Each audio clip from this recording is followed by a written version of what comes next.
আদপে তন্ত্র মানে কি? মা কালীর উৎপত্তি আসলে কোথায়? মানে ক্রোধে মানুষ অন্ধ হয়ে যায়। আজকে মা কালীর এই প্রচলিত রূপের পুজো এইটা এলো কিভাবে? আগে যে তিনি শুধুমাত্রই যন্ত্রে পূজা পেতেন এই কথাটি বলা ভুল। যে মা এখানে মানে বিবস্ত্রা, ঢাকার জন্য অত বড় কাপড়ই বা পাবো কোথায়? তুমি গালাগালিও দিতে পারো, তুমি ভালো কথাও বলতে পারো। আর হাতে তিনি যে মুন্ডুটি ধরে রয়েছেন ওটা হচ্ছে প্রণবধ্বনি ওঙ্কার। সৃষ্টির আদিতেই তো মা। আমার মা তো সেই মায়েরই সৃষ্টি। শ্মশান মোটেই ভূত প্রেতের জায়গা নয়। তুমি মহাবিদ্যা থেকে ঘরের মেয়ে তিনি কি করে হয়ে উঠলেন?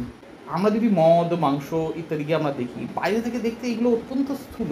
মন্ত্রতন্ত্র বহু লোকে দেখি ভুল ভালো পড়ে। পরে তোমার কর্ম তুমি করো, আর লোকে বলে করি আমি। বলি ছাড়া শক্তি পুজো হয় বলে তো মনেও হয় না। মা লক্ষ্মী নিজে যথেষ্ট রণপারদর্শী। তাকেও দরকার হলে খড়গ হাতে কালী হতে হবে। যথার্থ মা লক্ষ্মী যদি হয় তাতেই কর্ম সমাধা হয়ে যাবে, কোনো চিন্তা নেই। ভাবুন একবার, যে দেবী একাধারে ভয়ঙ্করী তিনি আবার স্নেহময়ী মা। আজকে আমরা তার কিছু আলোচনা নিয়ে চলে এসেছি আমার ব্যক্তিগতভাবে অত্যন্ত প্রিয় লেখক শ্রী তমগ্ন নস্করের কাছে। দাদা, কালী, মা কালীকে আমরা তন্ত্রের দেবী বলে জানি, কিন্তু এই প্রসঙ্গে আসার আগে আমার প্রশ্ন, যে তন্ত্র মানে না আমরা বুঝি যে ওই মারণ, উচাটন, বানমারা, আদপে তন্ত্র মানে কি? প্রথম কথা বলি, তন্ত্র মানে মারণ, উচাটন, বশীকরণ, এই যে কথাগুলি বললে এটা এটা এটা তন্ত্র না। এগুলো হচ্ছে ষড়কর্ম বা ষটকর্ম। এগুলি তন্ত্রের অংশ বটে, কিন্তু তন্ত্র তো কখনোই নয়। তন্ত্র কথার অর্থ হচ্ছে তনকে জানা, নিজের দেহকে জানা, নিজের উপলব্ধির বা নিজের মর্মের গভীরে যাওয়া। তো কোনো একটি অংশকে ধরে সামগ্রিক তন্ত্রকে বিশ্লেষণ করা যায় না, কারণ তন্ত্র অনেক বৃহৎ, অনেক বড়। এটুকুই বলবো যে তন্ত্র কথার অর্থ, তন্ত্র শব্দের মধ্যেই তার অর্থ লুকিয়ে আছে। তনু অর্থাৎ দেহ, সেই দেহকে জানা, নিজের ভিতরে যেগুলি আছে, নিজের ভেতরে যে শক্তি নিহিত আছে, সুপ্ত আছে, সেই শক্তিকে জানা। এবং তার একটি অংশ ষড়কর্ম বা ষটকর্ম, সেটা তো একটা অংশ মাত্র। আমি একজন মানুষের বর্ণনা দিচ্ছি, তো তার বর্ণনা দিতে গিয়ে তার হাতের নখগুলো কালো হয়ে আছে, সেটা দিয়ে তো তার কোনোদিন পুরো সম্পূর্ণ বর্ণনা হয় না, ঠিক তাই। কালিকা পুরাণে মার্কণ্ডেয় মুনি বলছেন যে সতীর দেহত্যাগের পর হিমালয় এবং মেনকার ঘরে জন্ম নিলেন যিনি, তার গায়ের রং ছিল শ্যামবর্ণা, তাই জন্য মেনকা তার নাম রাখলেন কালী। আবার অন্যদিকে আমরা দেখছি যে যুদ্ধকালে রক্তবীজকে বধ করতে দেবীর তেজ থেকে উৎপন্ন হলেন মা কালী। তাহলে মা কালীর উৎপত্তি আসলে কোথায়? আমরা সবথেকে বেশি যেটা জানি বা যেটা শ্রী শ্রী চণ্ডীতে আমরা যেটা পড়ি, সেটা তো পরিষ্কার বলা আছে যে যখন ঘোরতর যুদ্ধ বেঁধেছে, যখন মা যুদ্ধক্ষেত্রে অবতীর্ণা, তখন ভীষণ ক্রোধে তার সেই গৌর বর্ণ কৃষ্ণবর্ণ ধারণ করলো এবং তার ভ্রুযুগল কুঞ্চিত হলো, এবং সেখান থেকে এলেন মা, আমাদের এই যে শ্যামাঙ্গী মা। আদতে এই রূপটা কিন্তু যদি ভালোভাবে ধরা যায়, আমাদের যখন ক্রোধ হয়, আমাদের যখন রাগ হয়, তখন সেই রাগ বা ক্রোধের কথা খুব ভালোভাবে যদি চিন্তা করা হয়, সেটা কিন্তু আমাদের কালো দিক, মানে ক্রোধে মানুষ অন্ধ হয়ে যায়। তো সেই কালো থেকে তিনি এলেন, এবং তার রূপও তখন ভীষণা, কারণ ক্রোধ ভীষণ। তো সেই ভীষণা রূপে তিনি একের পর এক অসুরদেরকে দমন করতে লাগলেন। এই কথাটা শ্রী শ্রী চণ্ডীতেই তো আমরা এইভাবেই মায়ের কথা জানছি। তো শ্রী শ্রী চণ্ডীর এই কথা এবং এই ব্যাখ্যা নিয়েই আমরা কিন্তু এগিয়ে যাই, এবং আমাদের দুর্গা পুজোর সময় শ্রী শ্রী চণ্ডী পাঠ করা হয় বা দুর্গা সপ্তশতী পাঠ করা হয়। আমরা এই ব্যাখ্যাটাকেই ব্যক্তিগতভাবে আমি নেয়ার দিকে আমি একটু ঝুঁকে থাকবো। আমরা জানি আগে কালী পুজো হতো যন্ত্রে, যখন অত মূর্তি পুজোর প্রচলন হয়নি, কিন্তু সেই যন্ত্র পুজো থেকে আজকে মা কালীর এই প্রচলিত রূপের পুজো এইটা এলো কীভাবে? এর সাথে তো সাধক শ্রী কৃষ্ণানন্দ আগমবাগীশের কথা আসে। তবে যন্ত্রের পূজার আগেও আমরা বহু জায়গায় আমরা কিন্তু চর্চিকা বা চামুণ্ডা রূপের পূজা পেয়েছি। চামুণ্ডা রূপ আমরা যখন দুর্গা সপ্তশতী অর্থাৎ শ্রী শ্রী চণ্ডী যখন আমরা পাঠ করি, তখন সেখানে মা চামুণ্ডার কথা আমরা পাই। মা চামুণ্ডা তার শুষ্ক চর্ম, ভীষণা দেহ, এবং তিনি চণ্ডমুণ্ডকে তাড়া করে চলেছেন। তাই তাকে বলা হচ্ছে চণ্ডমারি, চণ্ডমারি থেকে তিনি চামুণ্ডা। এবার সেই চামুণ্ডা বা চর্চিকা সেই রূপের পূজা কিন্তু আমাদের বহুদিন আগে থেকেই আমাদের চলে আসছে, এবং সেটা কিন্তু আমি বলছি না, বিভিন্ন সময়ে আমাদের বর্তমান সময়ে আমরা দেখছি যে বিভিন্ন নদী থেকে, পুকুর থেকে বিভিন্ন মাতৃশিলা পাওয়া যাচ্ছে। সেই পাল যুগের শিলা, কোথাও সেন যুগের মাতৃশিলা, মাতৃশিলা মানে মাতৃমূর্তি, যেগুলো শিলায় উৎকীর্ণ মাতৃমূর্তি। তো সেইগুলোতে সবেতেই তো আমরা সেই প্রাচীন মূর্তিগুলি দেখতে পাচ্ছি, এবং সেগুলো তো সব সেই উপচারে পুজোও পেত। তো কাজেই আগে যে তিনি শুধুমাত্রই যন্ত্রে পূজা পেতেন এই কথাটি বলা ভুল। তবে হ্যাঁ, তিনি আগে তিনি যন্ত্রে, বিশেষ করে তামার তাটে উৎকীর্ণ যন্ত্র বা প্লেটে উৎকীর্ণ যন্ত্রতে তিনি পূজা পেতেন। এবং তারপর কৃষ্ণানন্দ আগমবাগীশ তিনি স্বপ্ন দেখলেন, এবং সেই স্বপ্নের কথা আমরা সবাই জানি। সেই তিনি মাকে বারবার ডাকছেন যে মা তুমি সাকার রূপে দেখা দাও। তিনি মাকে ডাকতেন, এবং মা সেই ঘুঁটে ছাপ দেওয়ার সেই গল্পে আমি বারবার ফিরে যাব না, সেই গল্প বহুবার হয়েছে। তিনি সকালে উঠে সেই দেখলেন যে এক বধূ তিনি এলো চুলে তিনি ঘুঁটে দিচ্ছেন, দেয়ালে ঘুঁটে লেপছেন, এবং সেই সময় তাকে দেখেন, এবং একজন পরপুরুষ, বিশেষ করে ব্রাহ্মণ, তার তখন বিশ্বস্ত বসন ঘুঁটে দিতে গিয়ে যা হয় আর কি, সেই দেখে তিনি জিভ কেটেছেন। তো সেই দিকে তার মাতৃ ভাবনা আসে, বা মায়ের ছবিটির সাথে তিনি মিলিয়ে তিনি মা কালীর কথা বা শ্যামা কালীর কথা, মানে দক্ষিণা কালীর রূপ তিনি আনলেন সর্বজনের জন্য। এখন এখানে অনেক প্রশ্ন আসে যে তিনি মায়ের যে রূপ দেখিয়েছিলেন সেটা হয়তো তিনি একটু নরম করে দেখিয়েছেন এই রূপের মধ্যে দিয়ে। তার কারণ মায়ের ধ্যান ও মূর্তি বা ধ্যান রূপে মায়ের যে রূপ আমরা কল্পনা করি সেটা তো ভীষণই, তো সেটাকে তিনি একটু কল্যাণী রূপে দেখালেন। এবং পরবর্তীতে আমরা যে শ্যামা কালী মায়ের পূজা করি, আমরা দেখব যে মায়ের রং একেবারে ঘোর কৃষ্ণবর্ণা না, সেখানে তার রং একটু নীল, একটু অল্প নীল। তো সাধারণ গৃহী মানুষের কাছে সেই ঘোর কৃষ্ণবর্ণা না দিয়ে একটু শ্যামা রং দেওয়া হলো। আদতে তিনি দক্ষিণা কালী, তো এই শ্যামা বর্ণের মাকে সাধারণ মানুষের সামনে উপস্থাপন করা হলো, যাতে মায়ের প্রতি মানুষের মনে যে ভয় ছিল, আগে আমি বহু জায়গায় দেখেছি যে মা কালীর প্রসাদ, মা কালী শ্মশান বসেন, এই ভয়টা কিন্তু এখন অনেকটাই কমে গেছে। এবং এই শ্যামা বর্ণের পিছনে অনেকে বলে যে সৃজনের বর্ণ, কারণ ওই শ্যামা বর্ণ যখন একেবারে ধানের শীষ, যখন মানে ধানে যখন শীষ ধরে, তখন ওই সবুজ রঙটাই মায়ের রং। তো যাই হোক, তো ওই সবুজ রঙটা দেখলে মানুষের মন শান্ত হয়, এরকম অনেক ব্যাখ্যা দেয়। কিন্তু সে সমস্ত ব্যাখ্যার বাইরে গিয়ে যেটা বলবো যে কৃষ্ণানন্দ আগমবাগীশ, সাধক কৃষ্ণানন্দ আগমবাগীশ, তিনি যে কাজটি করে গেছেন, তিনি মায়ের রূপটিকে সর্বজনের কাছে খুব নরম, খুব কল্যাণিয়া রূপে তিনি ধরিয়ে দিয়ে গেছেন। তার মানে কিন্তু কখনো এই নয় যে আগে মায়ের পূজা হতো না এবং কেবলমাত্র যন্ত্রেই পূজা হতো। আমরা মাকে যে প্রচলিত রূপে দেখি, তো সেই প্রচলিত রূপেই যে মা, আমার খুব জানতে ইচ্ছা করে, মানে এটা ব্যক্তিগতভাবে জানতে ইচ্ছা করে যে মা এখানে মানে বিবস্ত্রা, মা এখানে এই যে জীব কেটে আছেন, বা এই যে 50টি মুন্ডমালা, এইগুলোর ব্যাখ্যা কী? মা বিবস্ত্রা, এখন তিনি প্রতিনিয়ত সৃষ্টি করে চলেছেন। আমরা না মানুষ, শুধুমাত্র মানুষকে দিয়ে তো ভাবছি, শুধুমাত্র তো মানুষ না, এই যে সারমেয়, এই যে পাখি মানে পক্ষীকুল, এই যে গাছের যে ফুল ফল যেগুলো থেকে আমরা পুষ্টি নিচ্ছি প্রতি মুহূর্তে, এবং এই যে পক্ষীকুল, সেই পক্ষীকুলকেও বা সেই ছাগকুল, তাকেও আমরা আহার্য হিসাবে গ্রহণ করছি।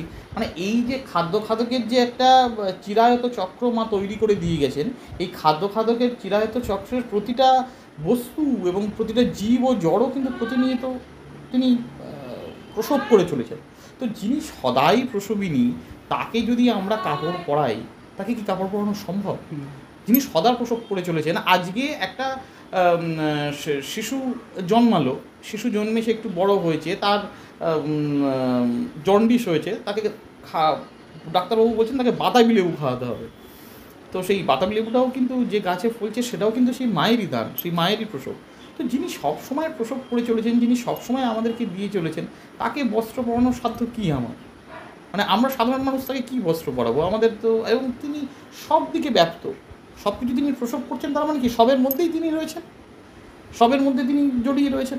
তো যিনি সব কিছুর মধ্যে রয়েছেন, যিনি এত বড়, তাকে ঢাকার জন্য অত বড় কাপড়ই বা পাবো কোথায়? কে বুনবে অত বড় কাপড়? তো তাই তিনি বিবস্ত্রা। আর এই যে দাঁতে জিভ কাটা, এই দাঁতে জিভ কাটা নিয়ে অনেকে একটা প্রচলিত কথা বলেন যে শিব ঠাকুর যিনি কিনা মায়ের স্বামী, তার বুকের উপরে পা তুলে দিয়েছেন বলে মা দাঁতের জিভ কেটেছে, কিন্তু আসলে তা না। দেবীর এই যে সাদা দাঁত, আমরা বলি করাল বদনা, দেবীর দাঁত দিয়ে জিভ কাটছে, এই যে সাদা দাঁত, এই সাদা দাঁতটা হচ্ছে শতগুণের প্রতীক। আর এই যে লাল জিহ্বা, রক্তবর্ণের জিহ্বা, এটা হচ্ছে রজগুণের প্রতীক। তো দেবী রজগুণকে শতগুণ দ্বারা প্রশমিত করছেন, অর্থাৎ দাঁত দিয়ে তিনি জিভ কাটছেন। এছাড়াও দেবীর এই যে লোল জিহা, অর্থাৎ বহির্গত জিহা, এটা তার সংহারক রূপের দত্ত, মানে তিনি যে সংহার রূপিণী মা, যে সংহার রূপিণী মাকে আমরা দেখছি, সেই সংহার রূপের দত্ত। আরেকটা জিনিস, সেটা হচ্ছে যে বাকের নিয়ন্ত্রণ। এই যে জীবটা আমাদের ভিতরে প্রবেশ করছে, কণ্ঠ, তালু, মূর্ধা ইত্যাদিকে স্পর্শ করে বাক তৈরি করছে। তো দেবী বাক সংযমকে নিদর্শ করাচ্ছেন বা দেখাচ্ছেন দাঁত দিয়ে জিভ কাটার মাধ্যমে, যে দাঁত হলো আমার কপাট, দাঁত দিয়ে জিভ কেটে, কারণ জিভটাই তো তোমার মুখের মধ্যে ঢুকে বিভিন্ন অংশগুলো স্পর্শ করবে, কণ্ঠ, তালু, মূর্ধা এবং শব্দ তৈরি করবে। তুমি কুও বলতে পারো, সুও বলতে পারো, তুমি গালাগালিও দিতে পারো, তুমি ভালো কথাও বলতে পারো। তো সেটা আমি এই কপাট বন্ধ করে তোমাকে সংযত করলাম। এবারে তুমি যেটা বলবে সেটা ভেবে চিন্তে বলবে। আসলে এই সব কিছুই রূপক, এই সব কিছুই না কোথাও গিয়ে আমাদের সেই তনু অর্থাৎ দেহের সাথে যুক্ত। যে কারণে আমরা তন্ত্রের কথা আসছিলাম, যে এই সব কিছু থেকে শিক্ষা নিতে হবে যে আমরা কতখানি সংযমী হব, কতটা কী আচরণ করব। এই সব কিছু শিক্ষাও কিন্তু মা তার মূর্তি তত্ত্বের মধ্যে দিয়ে, তার ধ্যান তত্ত্বের মধ্যে দিয়ে আমাদেরকে দিয়ে চলেছে। এইবারে বলি আমরা ওই 50টি মুন্ডমালা, ওটা হচ্ছে 50 অক্ষর। আমাদের যে 50টি যে অক্ষর আছে, ক খ গ ঘ ইত্যাদি, এই 50টি অক্ষর। আর হাতে তিনি যে মুন্ডটি ধরে রয়েছেন, ওটা হচ্ছে প্রণবধ্বনি ওঙ্কার। অর্থাৎ তিনি আমাদের ভালোও বলি বা মন্দও বলি, সব কিছু তিনিই ধরে রেখে দিয়েছেন তার কণ্ঠে। আমরা যে এই যে অহংকার করছি বা ভাবছি যে আমি এত ভালো লিখলাম, আসলে আমি কিছুই করলাম না, তিনিই ভিক্ষা দিলেন, অক্ষর তো তার, তিনিই অক্ষর ভিক্ষা দিলেন বলে আমি লিখলাম। তিনি তো অক্ষর নিজের হাতে ধরে রেখে দিয়েছেন, নিজে গলায় পরে রেখেছেন। তিনি যদি অক্ষর না দেন, তাহলে আমরা লিখবো কী করে বা ভাববো কী করে? একজন সাধক হয়তো ভাবছেন বা একজন যাজক হয়তো ভাবছেন যে আমি ওঙ্কার ধ্বনি দিয়ে পূজা দিচ্ছি, আর সেই ওঙ্কারটাকেও তিনি হাতে ধরে রেখে দিয়েছেন। ফলে সেই আমরা যদি নিজেরা সেই ওঙ্কারের মানে প্রতি মানে সেই ওঙ্কারের দায়িত্ব বা বকলমা যদি তিনি আমাদের না দিতেন, আমরা বলতে পারতাম না। কাজে সবই তার। আপনি যে বললেন মা কালীর উৎপত্তি এই যে যুদ্ধের সময়, তো সেইখান থেকে আমার একটা প্রশ্ন আসে যে আমরা তো দেখছি সংকেততন্ত্রে বলছে ক অক্ষর হচ্ছে সৃষ্টির আদি, মহানির্বাণ তন্ত্র বলছে সৃষ্টির আদিতে সব জীবকে গ্রাস করে বসে রয়েছেন মহাকাল, এবং মহাকালকে গ্রাস করে নিচ্ছেন কে? মহাকালী। আবার মহাকালী স্তোত্র মহাকাল সংহিতায় বলছে যে মা কালী, এই কালী থেকেই জগতের সৃষ্টি। তাহলে সৃষ্টির আদিতেই তো মা। আমরা শুধু যদি মাকে যদি শুধু কালী রূপে দেখি, তাহলে তো হবে না। মায়ের যে আরও বিভিন্ন প্রকাশ, বিভিন্ন নাম, সেগুলো আমাদের দেখতে হবে। যেমন আমি একবারে বিজ্ঞানের আঙ্গিকে ধরি, আমরা দেখি যে আকাশে মহাশূন্যে অজস্র নক্ষত্র, তাদের নিজস্ব নক্ষত্র জগৎ, গ্যালাক্সি ইত্যাদি ইত্যাদি তো আমরা দেখছি। আমাদের খুব পাতা বিজ্ঞান কী বলে, বিগ ব্যাং থেকে জিনিসটা আসছে, অর্থাৎ এটা মহাবিস্ফোরণ থেকে সব কিছু সৃষ্টি হয়েছে। মা কুষ্মান্ডার কথা আমরা কি বলছি, যে একজন দেবী, যে দেবীর গর্ভে সকল কিছু হতে, সেই গর্ভ হতে সব কিছুর উৎপত্তি হয়েছে। তো কোথাও গিয়ে তো সেই প্রসবটা সেই বিগ ব্যাংয়ের সাথেই মিলেমিশে যাচ্ছে না। শুধু কালী ধরলে হবে না, আমাদেরকে মায়ের অন্যান্য যে প্রকাশগুলো, মা কুষ্মান্ডার, মা কালীরই মানে দেবী ভগবতীরই আরেক রূপ বা আরেক নাম, সেই মা কুষ্মান্ডাকে যখন ধরি তখন আমরা সেই ব্যাখ্যাটা পেয়ে যাচ্ছি। আবার দ্বিতীয়ত এবার আসছে আমরা কৃষ্ণ গহ্বর, যেখানে সব কিছু চলে যাচ্ছে, ব্ল্যাক হোল। তো তেমনি আমরা মায়ের গায়ের রঙ বলছি কালো, তিনি সব কিছু শোষণ করে নিচ্ছে, যাবতীয় চিন্তা ভাবনা থেকে শুরু করে যা কিছু আছে সব কিছু তিনি শোষণ করে নিচ্ছেন। তো এখানে গিয়েও তো সে কোথাও কৃষ্ণ গহ্বর বা কৃষ্ণবর্ণ। আমরা তো সবাই জানি যে কালো রঙ, শীতকালে কেন বলে তুমি কালো রঙের চাদর পরো, কারণ কালো রঙ সব কিছু রঙ শোষণ করে না, তাই আমাদের গরম বেশি লাগে। তো তেমনি এইভাবেই গিয়ে সেই কালোতে গিয়ে যখন সব মিশে যাচ্ছে, তখন তো এখানে গিয়েও মানে বিজ্ঞানের আঙ্গিকে দেখলেও সেই শক্তির বিভিন্ন প্রকাশের মধ্যে দিয়ে কিন্তু এই কথাকেই সমর্থন করা হয় যে সব কিছু তার থেকে সৃষ্টি হচ্ছে, আবার তাতেই গিয়ে মিশে যাচ্ছে। এটা আমার খুব জানতে ইচ্ছা করে যে একদিকে মা ভয়ঙ্করী, করাল বদনাং ঘোরাং মুক্তকেশী চতুর্ভুজা, আবার অন্যদিকে তিনিই নাকি স্নেহময়ী মা। তাহলে ভয়ঙ্করী হলে তিনিই আবার আমাদের স্নেহময়ী মা হলেন কি করে? আবার স্নেহময়ী মা হলে তার রূপ এত ভয়ঙ্কর হচ্ছে কি করে? দেখো, এটা এটা এটা খুব একটা প্র্যাকটিক্যাল প্রশ্ন। মানে তুমি বাড়িতে তোমার মা যখন রান্না করে, তখন তিনি একটি পুরাতন ছাপা শাড়ি পরে থাকেন, সেই শাড়িতে দুনিয়ার হলুদ ফুলুদের দাগ তিনি রান্না করছেন, সেই শাড়িতে হাত মুছছেন। তারপরে বিকেলবেলা তোমাকে স্কুল থেকে আনতে যাচ্ছেন, তিনি সেই ছাপা শাড়িটা বদলে একটা তাঁতের শাড়ি পরে তোমাকে স্কুল থেকে আনতে যাচ্ছেন। আর তারপর তোমরা রবিবার দিন পরিবারের সবাই মিলে একটা আউটিংয়ে গেছো, সেখানে মা একটু সুন্দর একটা শাড়ি পরেছেন অথবা একটা সুন্দর চুড়িদার পরেছেন। কোনো পারিবারিক অনুষ্ঠান, কোনো বিয়ে বাড়ি গেছে বা কোনো অন্যান্য কোনো অনুষ্ঠান আছে, সেখানে মা একদম গা ভর্তি গহনায় সেজে সুন্দর একটি সিল্কের কাতান বেনারসি পরেছেন। তো তোমার মা তো বদলে গেল না। আবার যখন তুমি বাড়িতে কোনো ভুল করেছো, পরীক্ষায় ভীষণ কম নাম্বার পেয়েছো, মা তোমাকে খুন্তি হাতে তেড়ে আসছে না করে দাঁত মুখ খিঁচিয়ে, তো সেখানে তো মাটা পরিবর্তন না, মা তো সেই একই। তিনি কখনো ছাপা শাড়ি পরছেন, কখনো তাঁতের শাড়ি পরছেন, কখনো তিনি সিল্কের শাড়ি পরছেন, কখনো তিনি খুন্তি হাতে তেড়ে আসছেন, কখনো তিনি সেই খুন্তি দিয়েই তিনি সুন্দর সুস্বাদু মাংস রান্না করছেন। তো সবই তিনি মানে কখনো তিনি স্নেহ হয়ে আছেন, কখনো তিনি রাগান্বিত হয়ে আছেন, মা তো বদলে যাচ্ছেন না। তো আমাদের মা যখন বদলাচ্ছে না, তাহলে আমাদের মায়ের মা বা কেন বদলে যাবে? মা থেকেই তো মা এসছেন, আমার মা তো সেই মায়েরই সৃষ্টি। কালী মানে মা কালীকে যেভাবে বর্ণনা করা হয়, তিনি শ্মশানবাসিনী, ঘোররাবং মহারৌদ্রিং শ্মশানালয় বাসিনী, বালার্ক মণ্ডলাকার লোচনেত্রী দয়ান্বিতাং। তাহলে তিনি আবার আমাদের বাংলায় ঘরে ঘরে বাংলার মেয়ে রূপে পুজো পান। তো এই মহাবিদ্যা থেকে ঘরের মেয়ে তিনি কি করে হয়ে উঠলেন? এবং শ্মশানকালী ঘরে ঘরে পূজা, মানে সমস্ত শ্মশানকালী অবশ্যই পূজা পান। বিভিন্ন ঘরে মা স্বপ্নাদিষ্ট হয়ে এসেছেন, যেমন শকুন্তলা মা, বা এক্ষেত্রে ছোটো করে আমার মা সিদ্ধেশ্বরীর কথা বলতে হয়। তিনি আমার মা, আমার গুরুর মা। মা সিদ্ধেশ্বরী শ্মশানকালী মা। গুরু যখন 7 বছর বয়স, তখন তিনি স্বপ্নে দেখেছিলেন, মানে 3বার তিনি স্বপ্ন দেখেছিলেন। প্রথমবার স্বপ্নে মা এসে রীতিমতো খাট ধরে ঝাঁকানি দিয়ে বলেন যে আমি গঙ্গায় রয়েছি নিমজ্জমান অবস্থায়, তুই তুলে নিয়ে আয়। তিনি বলেন যে আমি 7 বছরের ছেলে, আমি কিভাবে তুলে নিয়ে আসবো, আমি এত বাচ্চা ছেলে, সাঁতার জানি না। দিয়ে তিনি আবার ঘুমিয়ে পড়েন। দ্বিতীয়বার আবার দেখেন সেই বাচ্চা মেয়েটি এসে তার সজোরে তাকে ধরে ঝাঁকাচ্ছে। তিনি আবার তাকে বলেন যে দেখো, এটা সম্ভব না, আমাদের 51বর্তী পরিবার, এত মানুষ আমরা একসাথে রয়েছি, আমি বাড়ি থেকে বেরিয়ে যাবোই বা কী করে? উপর থেকে নেমে নিচের সমস্ত ঘরগুলো পেরিয়ে, উঠান পেরিয়ে, সদর দরজা পেরিয়ে আমাকে যেতে হবে, সম্ভব নয়। আর আমি সাঁতারও জানি না। শ্রীরামপুরের গঙ্গা, উত্তাল গঙ্গা, জোয়ারের সময় তো ঘূর্ণিতেই তো শেষ হয়ে যাবো, আমি কী করে করবো? তো 3 নম্বর বার তিনি রীতিমতো মানে আদেশের সুরে বলেন যে তোকে নিয়ে আসতে বলছি, তুই নিয়ে আয়। তিনি যান এবং তিনি মাকে সেই মতো তিনি আস্তে আস্তে একের পর এক দরজা খুলে যখন তিনি যাচ্ছেন, দেখছেন তার বাড়ির সমস্ত লোক সেদিন মানে একেবারে গভীর ঘুমে আচ্ছন্ন। অথচ ওই সময় ওই 11:30-12টার সময় সমস্ত লোকজন গভীর ঘুমে আচ্ছন্ন থাকে না অন্যদিন, তো সবাই ঘুমিয়ে পড়েছে। এবং তার বাড়ির একেবারেই গায়েই শ্রীরামপুর থানা। তো তিনি সেই শ্রীরামপুর থানায় যখন, থানার পাশ থেকে যখন তিনি যাচ্ছেন, থানায় তো সবসময় আমরা জানি সেন্ট্রি যেটা বলি, মানে সেপাহীরা, তারা তো পাহারায় থাকেই, থানার সামনে তো 1-2জন থাকবেই, থানা বলে কথা। কি আশ্চর্য, সেদিন তারাও কোনো এতে নেই, মানে তারাও কেউ থানার সামনে নেই।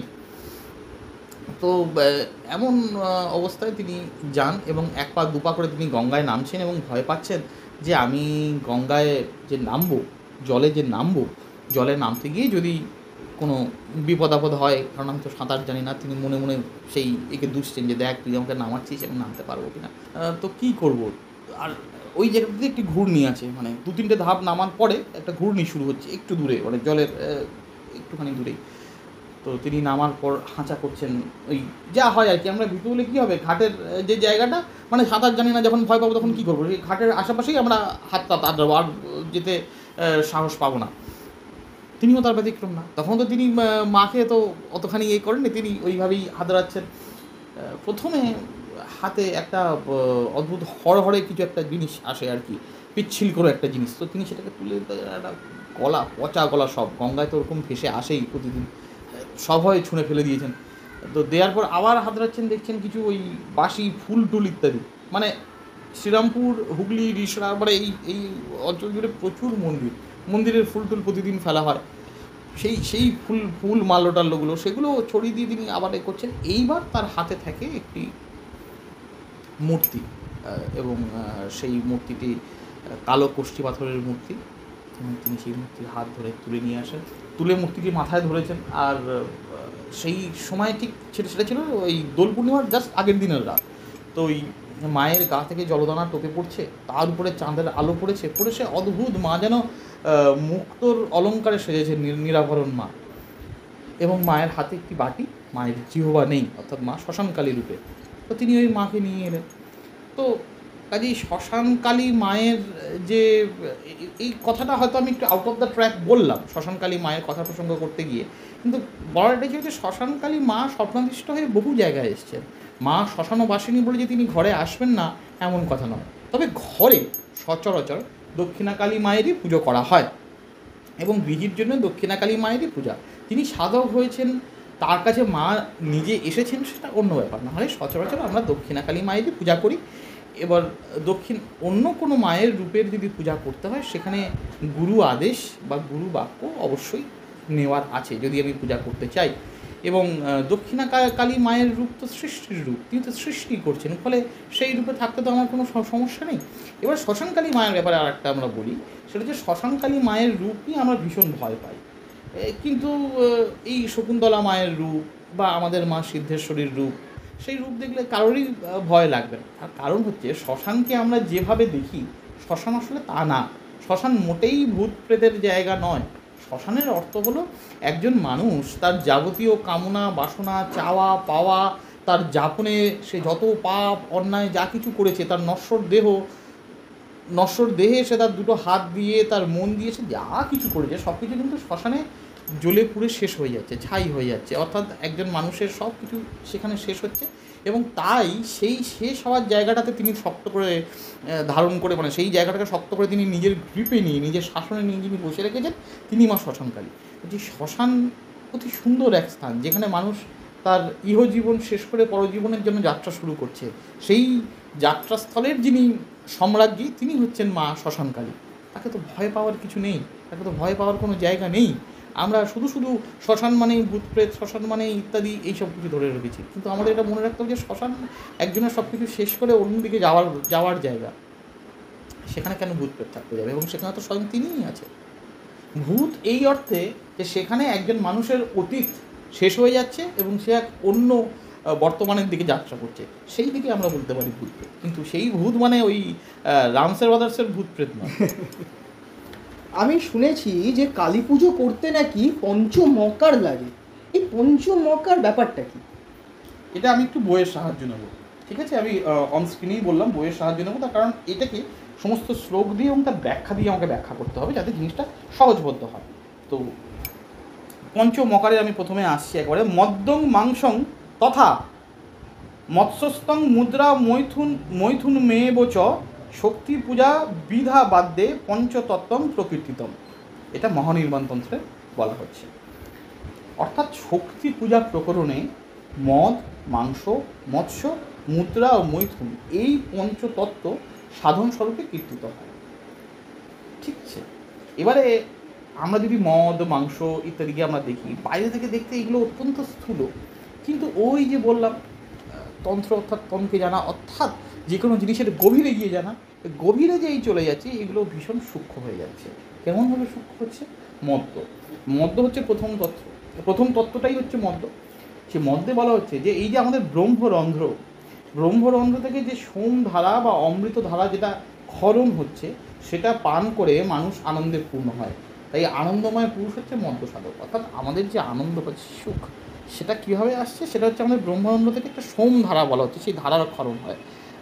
যেমন আমরা বলি না যে এমনি কথা যে চকলেট কিনলে, শপিং করলে মানুষ কেন খুশি হয়? বলে তখন হ্যাপি হরমোনের সিক্রেশন হয়, হ্যাপি হরমোন আসে। এই দেখো সেই অমৃত ধারা বা সোম ধারা, সেই হ্যাপি হরমোনের সিক্রেশন। তো তাই আনন্দময় যে পুরুষ, যিনি সদা আনন্দময়, যার সবসময় আনন্দ, তিনি হচ্ছেন মন্ত্র সাধক। আর আগম সারেও সেটাই বলছে, সোম ধারা খরে জাতু ব্রহ্মরন্ধ্রাত বরাননে পিত্তানন্দময়ীন তাং জ স এব মদ্য সাধক। অর্থাৎ হে পার্বতী, ব্রহ্মরন্ধ্র হইতে যে অম্রধারা ক্ষরিত হয়, তাহা পান করলে লোকে আনন্দময় হইয়া থাকে, ইহাই মদ্য সাধন। এবারে আসছি মাংস। মা শব্দে আমরা রসনাকে বোঝাই। বাক্য রসনারই অংশোদ্ভূত।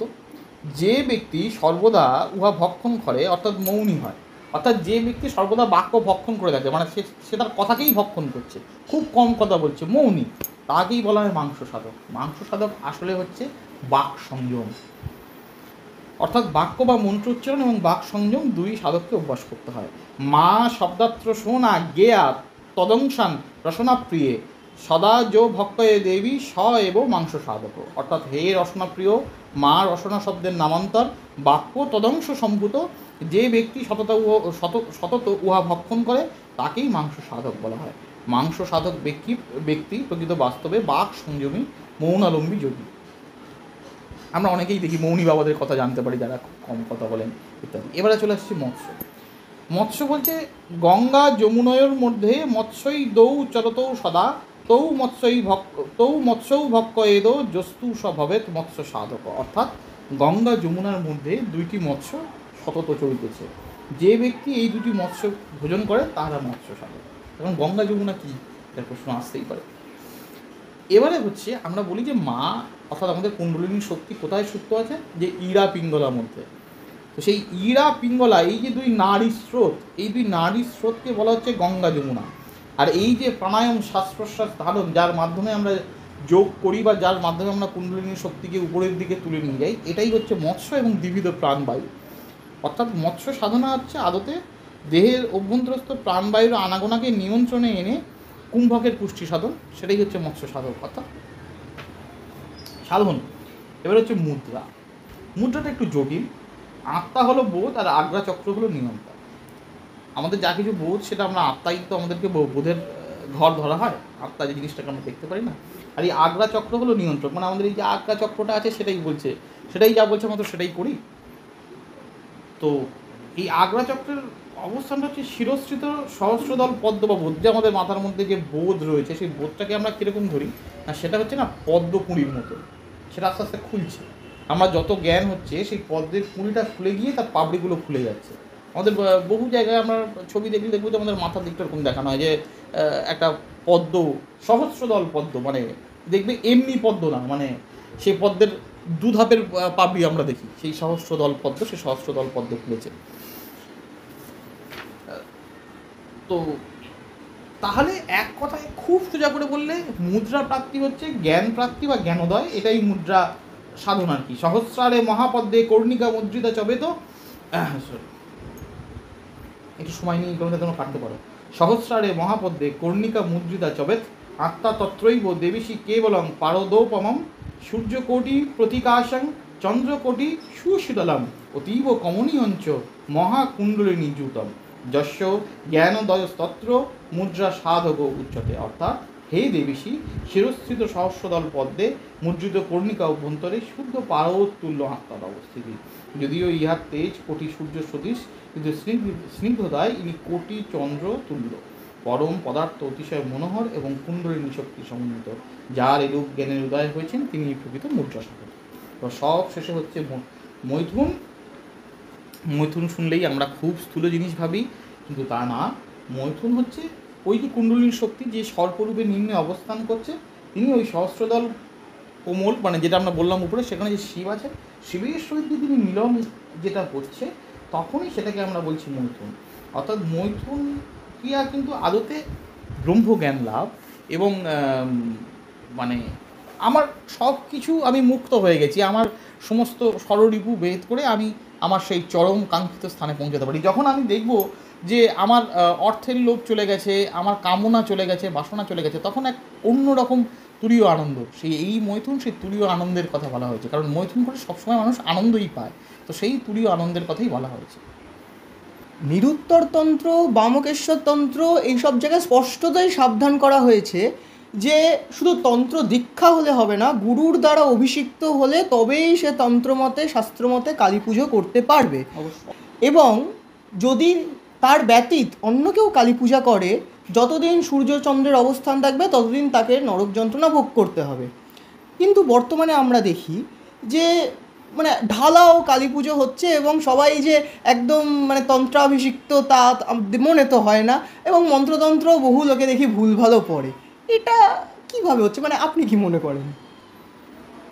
এই ব্যাপারে তো আমিও কিছু বলতে পারবো না আমার গুরুর নির্দেশ ছাড়া, এটাই হচ্ছে সব থেকে বড়ো কথা। কারণ গুরুদের কথা এটাই থাকে যে যে যা করছে করুক, সে তার কর্মের দায়ভার নেবে।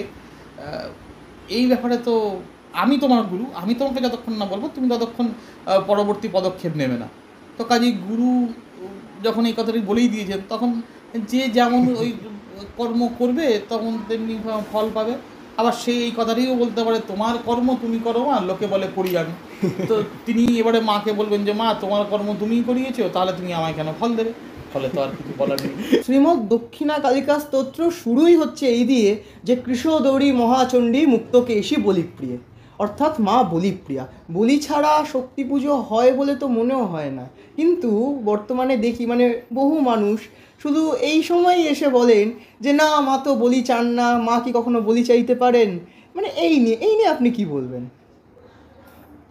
এই নিয়ে আমি একেবারেই আমার গুরুর বলা একটি গল্প সেটাই ব্যাখ্যা করব। কারণ বলি নিয়ে আবার বলা চর্বিত চর্বণ হয়ে যাবে। শাস্ত্রীয় ব্যাখ্যা ইত্যাদি ব্যাখ্যা নিয়ে বহু মানুষ বহু কথা বলে দিয়েছেন, এবং এর আগে পরমাত্মানন্দজিরও বিভিন্ন এতে তিনিও বলির একদম পূর্ণাঙ্গ ব্যাখ্যা দিয়েছেন। আমি একটুখানি লৌকিক এবং ব্যবহারিক একটি ব্যাখ্যায় আমি দিতে চাইব। সেটা হচ্ছে যে একটি ছেলে, বাড়ির বড় ছেলে, সে একটি চাকরির চেষ্টা করছে, চাকরি পাচ্ছে না। সে দেখছে যে তার মা বা বাবা ভাই বোন সবাই ডাল ভাত শাক ভাত খাচ্ছে। তার মনে ভীষণ ইচ্ছে যে আমি যেদিন চাকরি পাবো, পেয়ে যেদিন প্রথম মাইনেটা আমি পাবো, সেদিন আমি একটা মস্ত বড় ইলিশ মাছ কিনে আনবো। ইলিশ মাছ কিনে এনে সেই ইলিশ মাছটা রান্না করে সবাই মিলে খাবো। এবং সে সেই মতো সংকল্প করলো, সে মায়ের কাছে প্রার্থনা করলো এবং সে চাকরি পেয়ে গেল। চাকরি পেয়ে যাওয়ার পর সে মস্ত বড় ইলিশ মাছটা কিনে আনলো, কিনে এনে তার মাকে বললো। তার মা ইলিশ মাছটা কাটলেন, ছোট ছোট পিস করে ভাগ করলেন, করে না তিনি হয়তো দেখা গেল যে লেজাটুকুই খেলেন, বাকি তার সন্তানদের মধ্যে তিনি ভাগ করে দিলেন। এবারে আশা করি এখান থেকে বলির কথাটাও বুঝতে পারা যাচ্ছে যে আমি কি বলতে চেয়েছি। এটাই হচ্ছে বলি সার। এবং যে কোনো দীক্ষিতর কাছে যেহেতু তার গুরুবাক্যই শেষ কথা, এবং তাই এই বলি সারটাই আমার কাছে শেষ। চিরকাল নারীদেরকে তুলনা করা হয়েছে লক্ষ্মীমন্ত বলে, অর্থাৎ মা লক্ষ্মীর সাথে সবসময় বাড়ির মেয়েদের বলা হয়েছে তুমি লক্ষ্মীমন্ত হও, তুমি লক্ষ্মীর মতো হও। কিন্তু বর্তমান যুগে যা পরিস্থিতি এসে দাঁড়িয়েছে, তাতে তো মাঝে মধ্যে প্রয়োজন পড়ে যে তাকেও দরকার হলে খড়গ হাতে কালী হতে হবে। দুর্গা, মা লক্ষ্মী, মা কালীর সবাই অভিন্না। মা লক্ষ্মী নিজে অস্ত্র ধারণ করেছেন, মা লক্ষ্মী কর্তৃক কোলাসুর বধ হয়েছে। কাজেই মা লক্ষ্মীর মতো এটা যারা বলছেন বা যারা এ করছেন যে মা লক্ষ্মীর মতো হও, মা লক্ষ্মী নিজে যথেষ্ট রণপারদর্শী, সমর কুশলী এবং শস্ত্রজ্ঞানী। কাজেই মা লক্ষ্মী হলেই হবে, যথার্থ মা লক্ষ্মী যদি হয় তাতেই কর্মসমতা হয়ে যাবে, কোনো চিন্তা নেই। অনেক ধন্যবাদ আমাদেরকে সময় দেওয়ার জন্য। আপনি একটু যদি বলেন একটু সাবস্ক্রাইব করতে, অনেকে দেখে কিন্তু করেন। মায়ের কথা বলতে পারাটাই একটা অত্যন্ত শ্লাঘার বিষয়। কারণ ওই যে বললাম না যে তিনি অক্ষর ভিক্ষা দেন, ফলে যাই লিখি, যাই পড়ি, যাই বলি সব কিছুই তো তারই ভিক্ষা দেয়া। মা এবং গুরুর অক্ষর ভিক্ষা নিয়েই আমাদের পথ চলা বা আমাদের নিত্যদিনের যাপন। তো মায়ের কথা বললাম, এবং মায়ের কথা শুনতে চাইলে, জানতে চাইলে বা আরও দেখতে চাইলে আপনারা টকেটিভকে সাবস্ক্রাইব করুন। অনেক ধন্যবাদ আমাদের সময় দেওয়ার জন্য, অনেক ধন্যবাদ।